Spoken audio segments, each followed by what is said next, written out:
there is a subtle change in the weather, and it is subtle. I mean, the leaves are starting to turn a little bit on the trees, and it's the time of year that Kathy and I get out and start scouting for deer. So we primarily eat wild meat, and we're not trophy hunters, we're meat hunters.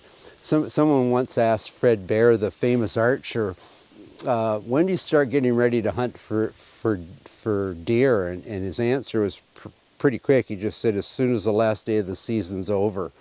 So he took it serious. We take it pretty serious, and beautiful area. And we're going to be doing a bit of a walk around, and I'm going to be talking a little bit about how in our modern world we struggle with what's real and what's not in terms of what we see and are told.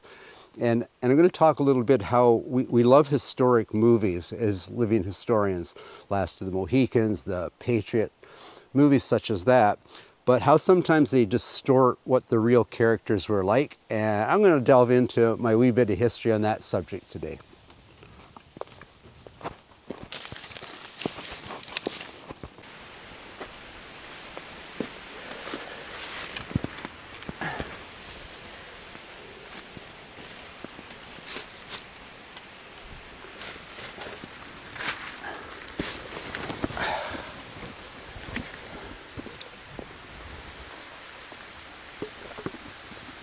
It's a changing sort of day. Where's an overhanging rock when you need it? I think I'm going to get a tad wet. Anyway, back to my thought pattern today. I tend to think history as I walk, and back in 2014, they produced a great series called Turn Washington's Spies. If you're an avid historian or reenactor, you've probably seen this endeavor. So the person I'm going to be talking about today is John Graves Simcoe, and how in the series Turn, they portray him as this evil psychological maniac, a sociopath. He's just an evil person. And I guess what I'm going to try to do today is kind of set the record straight. So yes, from an American's perspective, in the American Revolution, he was a soldier and he was a good one. And so I can see how he's kind of vilified, but the same as someone on the other side would vilify, let's say, perhaps George Washington. They were both good at what they did. But there's a lot of parts of the history of that were taken in that show that are loosely based on truth. And that's another thing, when they start some of these series, I don't think they should see based on a true story. It should say loosely based on a true story. So one of the things is we have Anna, the bartender, who Simcoe is infatuated with. Well, he was actually, and there was a relationship or an infatuation with the Sarah Townsend. Now, Townsend happens to be the sister of Robert Townsend, who's a member of the Culper ring of spies, and unbeknownst to Simcoe, she's secretly feeding Washington information on the British.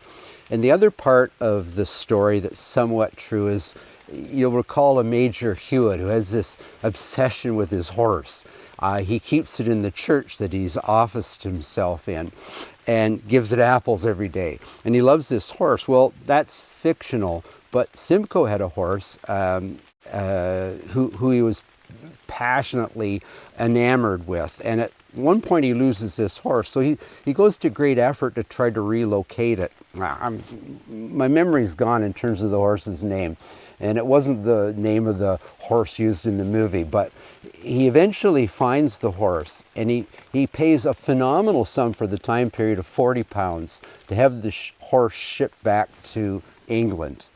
And the story about the horse is going to carry on a little later in terms of facts, I hope are facts. But so there were elements of that show that drew from history, although they twist them around a bit. So let's get into who Simcoe actually was and what his role was in the American Revolution.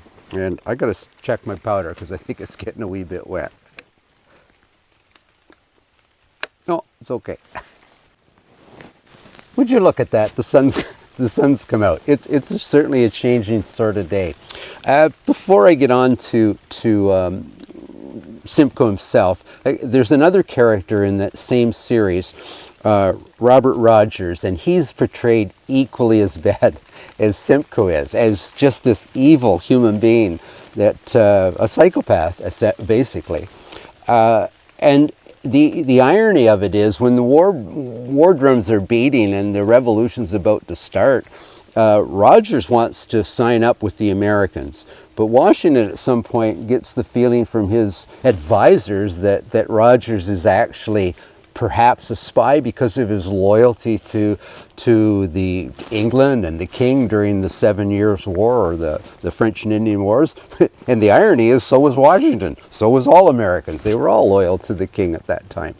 And I truly believe, it's just an opinion, that Robert Rogers, when he made the offer to work for Washington, he would have been loyal to whoever he shook hands with. That was the kind of man he was. And I'll tell you, he was the type of person you wanted on your side. So I think old George, he made a little bit of a mistake, a wee bit of a mistake, when he declined to take it up, because Rogers goes on to sign on for the British and then turn in the production, show him as this horrible human being.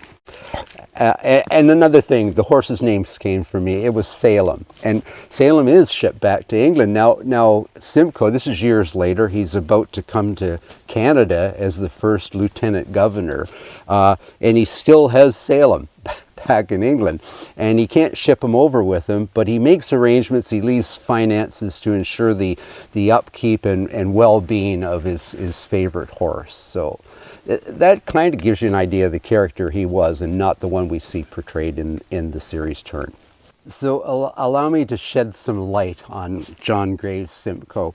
He was being educated in what we know today as Oxford University in England, fairly affluent family, but he decides in 1770 he wants a military career, and he enlists with the 35th Regiment of Foot as an ensign.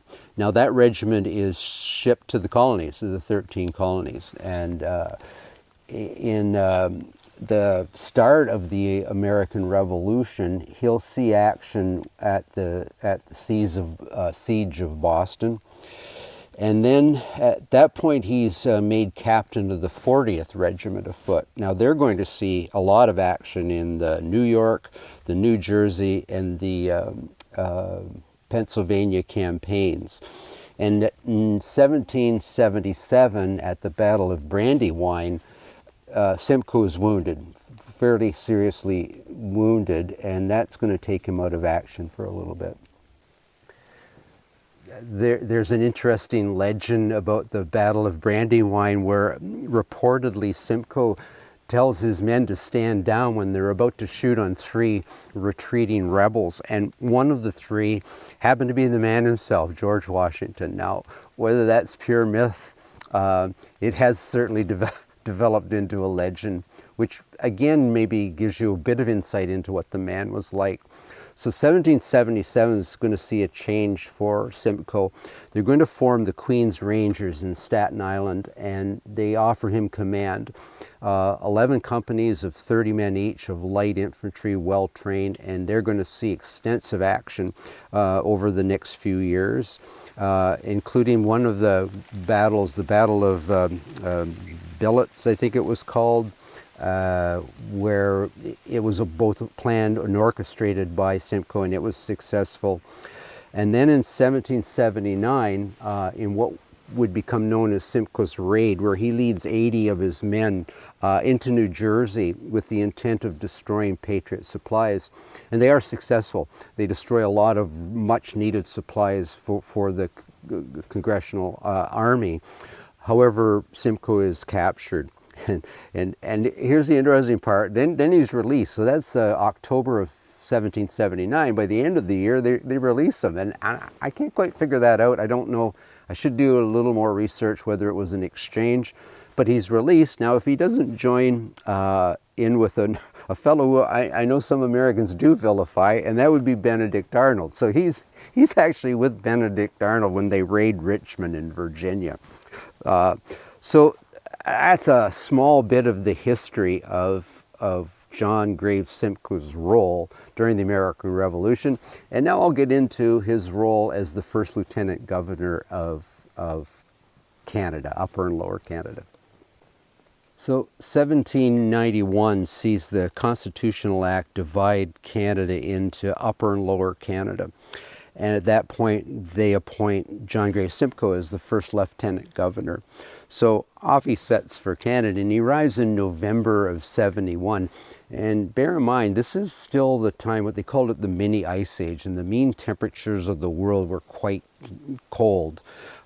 Winters were brutal, snows were deep. Anyway, he arrives in Quebec in November. There's no way he's getting to Upper Canada. So he has to overwinter. He doesn't actually get to his post until June of the following year. So it must have been a heck of a lot of snow. But he arrives and he quickly goes to work. And one of the first proclamations he makes, he takes all the islands that are in the mouth of the St. Lawrence River as it heads west, and he renames them after British generals. So perhaps not a lot of love for the Americans, and he's going to show that. So we've got Wolfe Island, Carleton Island, we've got Amherst Island, let me see, we've got Howe Island, been to them all renamed in that very quick period after he arrives in Canada. One of his biggest contributions to his new role was he passes the Act Against Slavery in 1793, long before and the first act ever passed against slavery in the entire British Empire. But he also introduces common law. He introduces trial by jury. He introduces free tenure of land ownership. So he's quite successful, but his nemesis still remains the United States. And what's happened is Simcoe refuses to buy the part of the Treaty of Paris that ceded all the land as we know it today, the border that we share today, that meanders down through the Great Lakes and divides them all in the middle. He wanted to maintain a buffer, a native buffer between him and America. So long after the American Revolution's over, long after you've got the United States of America, we still have British troops stationed at forts in the States. He's not going to give up Detroit. That's his buffer. He even shoos away settlements that are settled along the south shore of Lake Erie. He wants this safety zone. But one of the biggest threats is what were known as the Northwest Indian Wars. And at first they weren't going to. The British decided they wouldn't arm the natives. And then at some point, and bear in mind, Britain is at war with France. They do not want to antagonize the Americans. They do not want another war. And so Simcoe is told to back off somewhat. And eventually they do withdraw and pull their troops out. But it's not until after the Battle of Fallen Timbers, which is really the demise of the native people, the Shawnee, the Wyandot, the Miamis, and other tribes, and they're defeated, and the Treaty of Greenville is signed. And at that point, Simcoe, somewhat against his best wishes, pulls back to what we now know as the United States and Canada of modern day.